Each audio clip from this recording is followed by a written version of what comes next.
lihat buku saya, Pak. Itu kata-katanya begini, kamu tuh miskin, udah miskin aja, nggak usah mimpi sekolah. Itu kata-kata. Kan waktu itu menyakitkan sekali kata-kata itu. Tapi ternyata di balik kata-kata itu justru memacu semangat saya.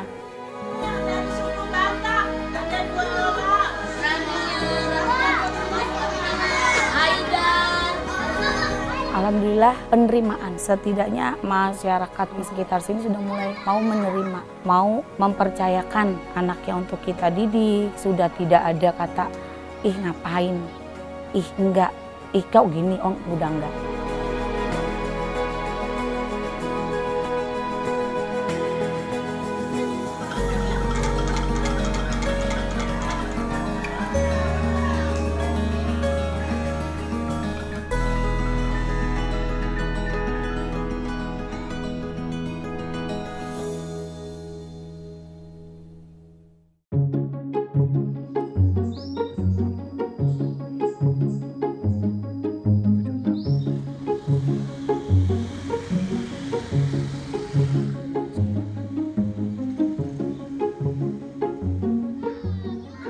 Pagi itu, terdengar suara keriuhan di salah satu sudut gang di Jalan Kamboja, Kampung Lebakwangi, Parung, Kabupaten Bogor.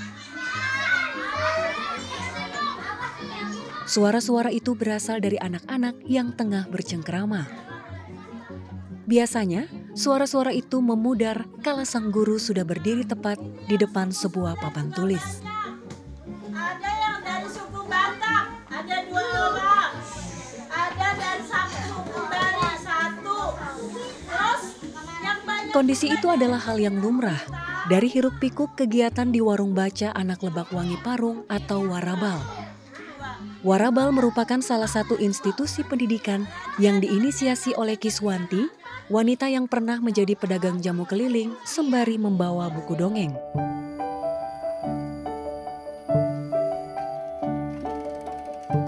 Sampai bisa jalan sejauh ini, saya tuh terkadang kayak mencubit diri apakah ini benar atau mimpi, karena hanya simple banget.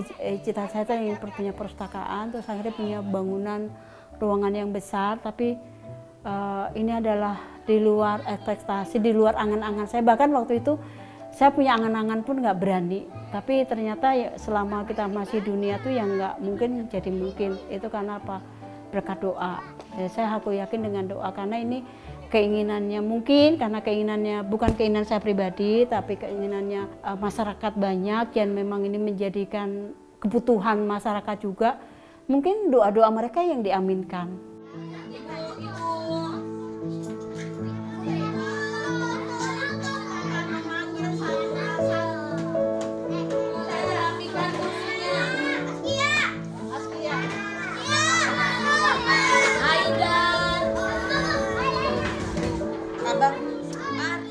Kalau saya bilang sih salut, hebat, dari yang pertamanya kita bisa, saya diajakin masuk sini juga kan banyak sekali ada yang bilang, ngapain sih kok pendatang enggak di masjid atau enggak di mana, tapi kok berani diriin sendiri di rumah.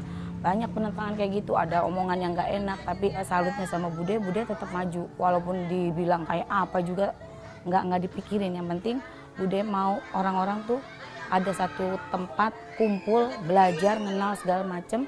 Perbedaan antara pribumi dan pendatang, maaf saya bilang kayak gitu. Soalnya memang waktu pertama-tama kesini itu untuk pribumi dan pendatang itu benar-benar ada jarak, ada kesenjangan banget. Tapi sekarang alhamdulillah dari mulai Bude yang nggak peduli sama omongan segala macam, mau tidak mau akhirnya orang tuh mau melihat.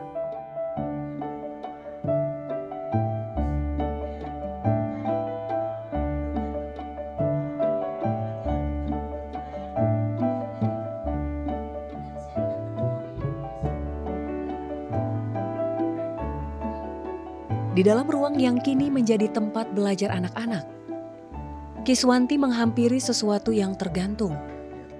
Matanya memandang kepada sepeda kesayangannya yang kini ia simpan sebagai kenang-kenangan. Baginya, sepeda itu menjadi saksi bisu dari setiap kayuhan kaki Kiswanti menghampiri para anak-anak yang haus akan ilmu pengetahuan.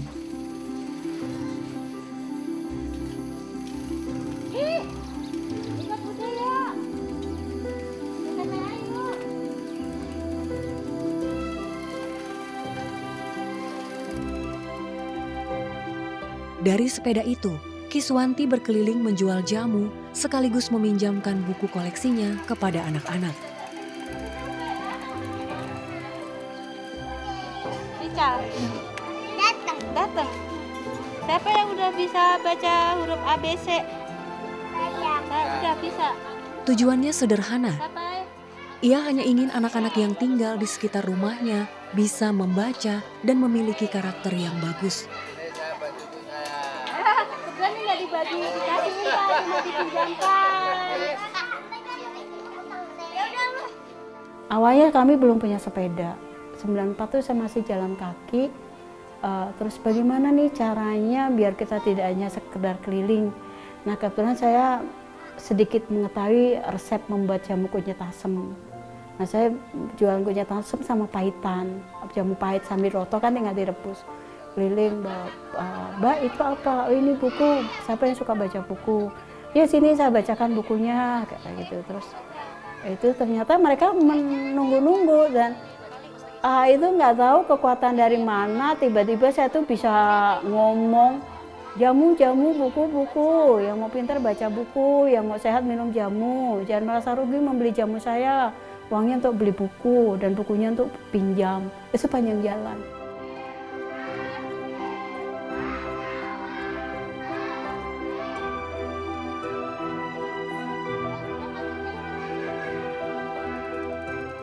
Barulah di tahun 2006 saya punya sepeda, jadi kelilingnya agak jauh. Setelah keliling, waktu keliling itu ada beberapa ibu yang selama ini saya bacakan buku ternyata senang baca. Terus saya juga membuat permainan wayang dari batang singkong, saya bentuk huruf.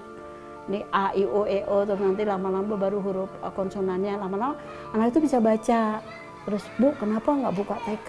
Waduh, kok TK itu kayaknya persyaratannya agak lumayan, terus gurunya juga harus sarjana. Kenapa tidak integrasi aja sama posyandu, jadi padu pendidikan anak dini usia. Dulu bukan PAUD tapi padu. Nah dari awal situlah kami terus ada padu 97 dan kami pertemuannya hanya tiap hari Minggu. Karena kalau hari Minggu kan ada suami saya, jadi anak-anak ada yang bantu jaga itu.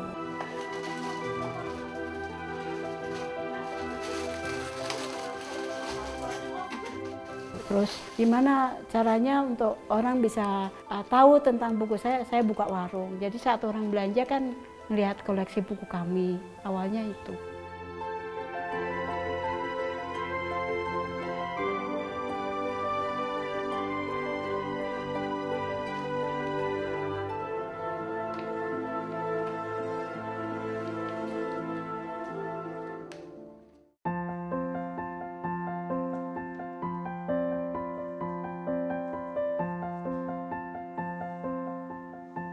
Masih lekat dalam ingatan Kiswanti, bagaimana ketika ia mengais ilmu semasa kecilnya dulu.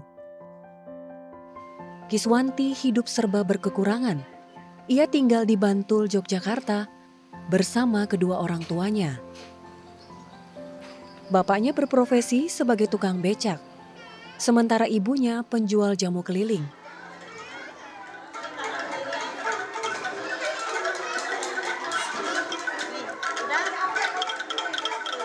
Pahit getir dirasakan perempuan 60 tahun itu untuk menempuh pendidikan.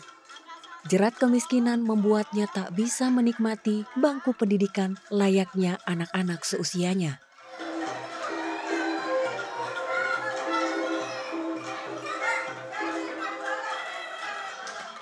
Keluarga kami itu nggak layak hidup di bumi, karena kami keluarga miskin. Orang-orang sudah menikmati makan nasi beras putih, kami masih makan nasi tiwul, itu masih mending kok nasi tiwul.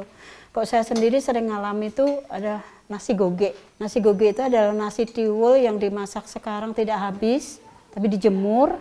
Harusnya itu buat makan ternak bebek, karena ketidakmampuan orang tua kami, nah itu buat makan saya. Boro-boro mikirin sekolah. Teman-teman seusia saya sudah sekolah, saya tidak sekolah karena ketidakmampuan keluarga kami.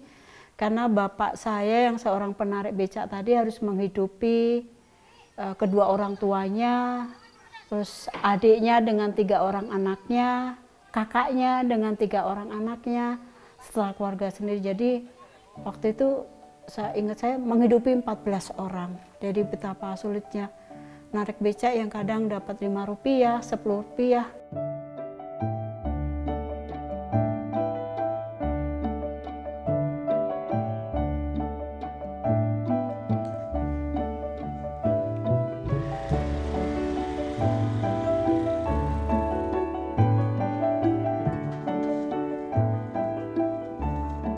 Kiswanti adalah wanita yang haus akan ilmu pengetahuan. Setiap lembaran buku menghanyutkan Kiswanti akan dunianya. Kehidupannya yang pahit pun tak menyurutkan semangatnya yang teramat besar untuk menuntut ilmu. Sehingga ia mencari cara untuk ikut belajar. Baginya, hanya dengan buku, ia bisa keluar dari kehidupannya yang pahit. Buku-buku itulah yang membawanya kepada kehidupannya saat ini. Akhirnya itu tidak jauh dari rumah orang tua saya, itu sekisaran 5 meter ada sekolah. Di tahun 70 hingga 75 itu sekolah masih di rumah warga dan masih dindingnya dari bambu, jadi saya bisa mengintip. Kalau dulu itu sekolah itu gurunya menulis di papan tulis pakai kapur dan nanti murid-muridnya nyalin. Terus saat ulangan, gurunya nulis soal di papan tulis dan nanti, saya bisikin teman-teman saya itu, ya itu akar serabut tuh contohkan, tuliskan contoh pohon akar serabut. Saya sebut ke teman, pohon jagung. Dan lambat laun teman-teman tuh dapat nilainya bagus. Saya ingat waktu itu kelas 2 itu udah pelajaran itu. Nah ternyata teman saya curigai oleh guru, kok ini kok nilainya bagus terus.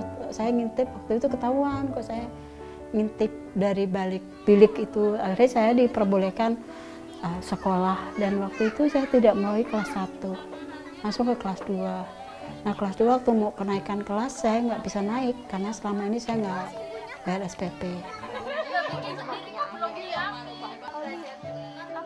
Karena gini, jadi manusia tuh kayak pohon pisang, mau ditebang berapa kali dia akan tumbuh terus. Nanti dia akan mati apabila sudah berbuah, dan saat sudah berbuah pun dia akan meninggalkan bonggol dan bonggolnya akan tumbuh.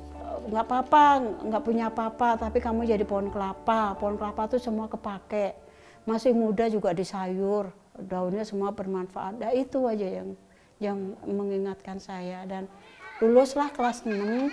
Ada 4 guru memberi penawaran kepada orang tua saya untuk sekolah lanjut SMP mau dibiayai. Tapi bapak saya tidak mengizinkan waktu itu, karena bapak saya berpikiran, kamu pintar karena kamu, tapi kamu biaya mereka yang biayai, nanti kamu hutang budi. Kalau hutang budi seumur hidup nggak akan lunas. Beda kok kamu pinjam uang 10 juta, udah dibayar, udah lunas. Itu pemikiran bapak. Dan di situ bapak saya minta maaf, tidak bisa menyalahkan saya. Tapi kok untuk dapat pengetahuan kamu bisa baca buku, nanti bapak beliin buku.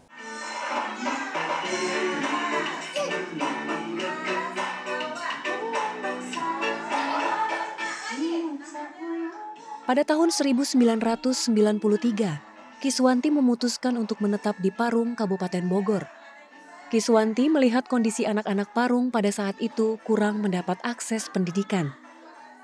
Hatinya tergerak untuk membagikan sedikit ilmu yang ia punya. Hanya saja terdapat keraguan dalam benak Kiswanti.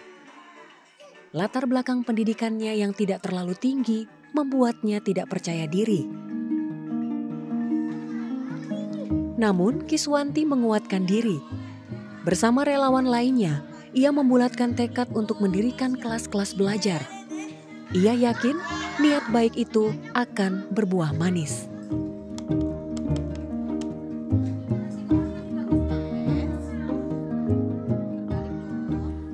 Kalau pertemuan sih udah dari saya kecil sebenarnya udah kenal sama Bude.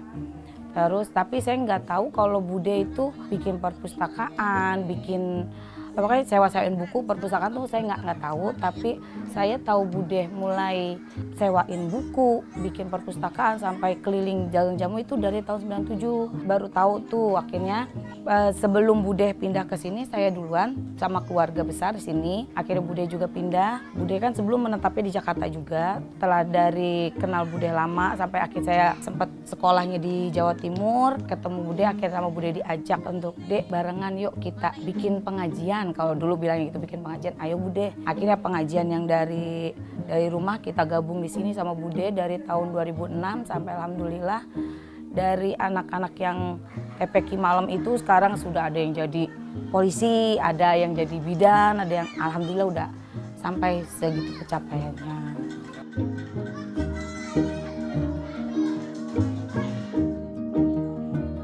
Ingin main aja sih sama malaikat dibilangnya. Kalau Bude itu ngasih tahu aku dulu, Dek, kalau anak kecil itu mau kamu sekesel apapun, mau sesusah apapun hidup kamu, tapi kalau kamu main sama anak kecil, kamu mau dampingin mereka dengan ikhlas, insya Allah kamu tuh bakal seneng terus kayak gitu. Inti pertama kali aku diajakin dulu kan sebelum sambil ngajar aku sambil kerja di butik gitu. Terus bosen nih di butik kerjanya, Bude sama Mbak Wi nawarin, teh mau nggak main sama malaikat, bilang.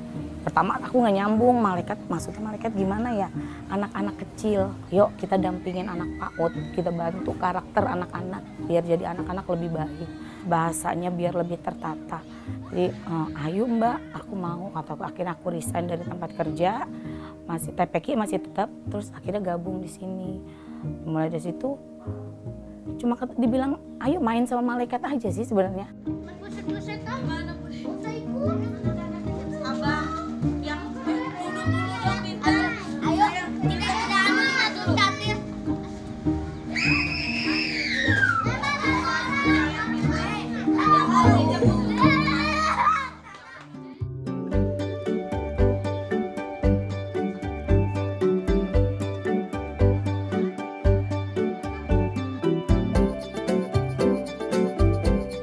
Geliat Kiswanti dalam kecintaannya terhadap anak-anak dan buku tak hanya berhenti di perpustakaan saja.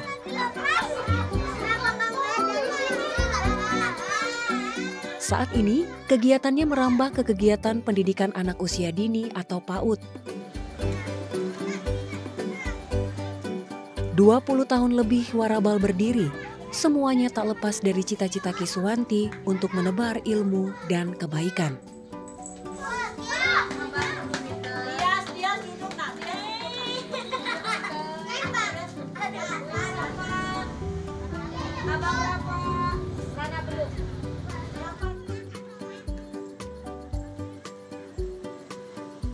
Perjalanan Kiswanti dalam membangun Warabal memang tidak singkat. Tak sedikit kucuran keringat dan air mata yang telah Kiswanti lewati untuk mendapatkan kepercayaan masyarakat sekitar serta melakukan perubahan demi kemajuan bersama.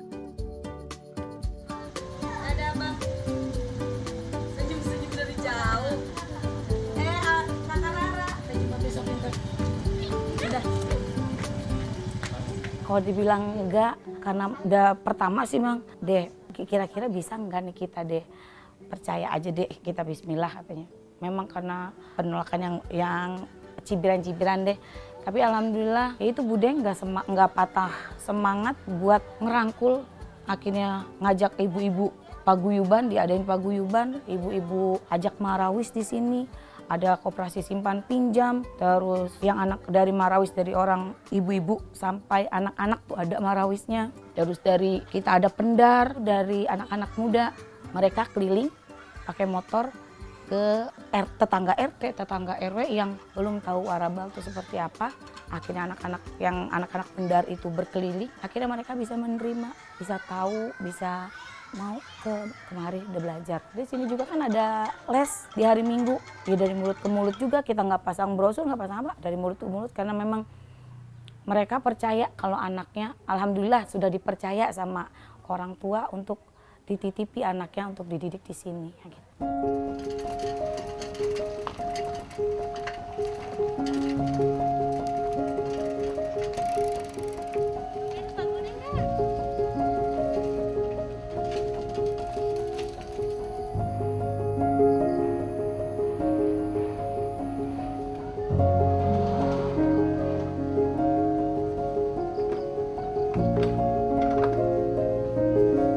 Kehidupan masa lalu yang pahit membuat Kiswanti banyak mendapatkan pelajaran.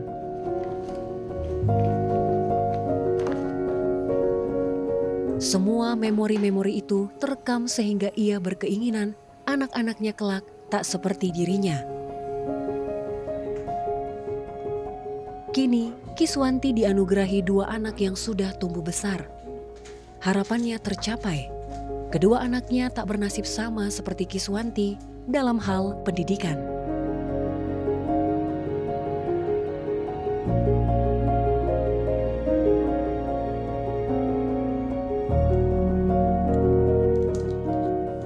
Saya jadi pengen nangis. Karena kok pendidikan tuh emang saya dari awal udah bertekad anak-anak saya harus punya pendidikan. Karena kok warisan harta kami nggak punya harta, bahkan warisin pendidikan kami pun juga nggak berpendidikan. Tapi kalau anak itu sekolah kan insya Allah ibaratnya dia nanti mau memancing ikan dia udah punya kail mau dimanapun, itu tekad kami. Dan ternyata kalau yang saya yakin selama ini saya melakukan tuh anak-anak tuh harus mau membaca biar dapat ilmu. Maksud saya tuh anak-anak itu biar punya pengetahuan aja. Saya memang saya suka ya. Saya nggak dipaksa, nggak satu keharusan, nggak terbeban, tapi saya suka. Dan ternyata kita melakukan untuk orang lain tuh sebenarnya melakukan untuk diri sendiri. Itu yang saya maknai.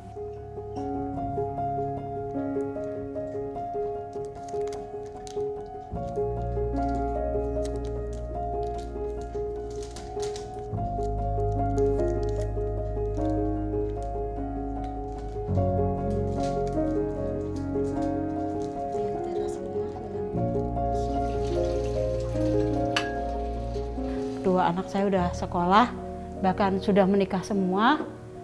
Yang anak pertama udah menikah dan udah kerja, yang anak kedua juga udah menikah dan kerja. Justru kok dibilang saat ini yang menopang hidup saya tuh anak-anak itu. Bahkan ini operasional ini anak saya yang bayar untuk bayar listrik per bulannya. Karena kok kita operasional ngarep kan kami kenakan iuran nih dari anak-anak PAUD nih, nggak nyukupin. Jadi ya anak saya nggak mengajar sini, tapi anak saya kerja agar bisa bantu operasional di sini.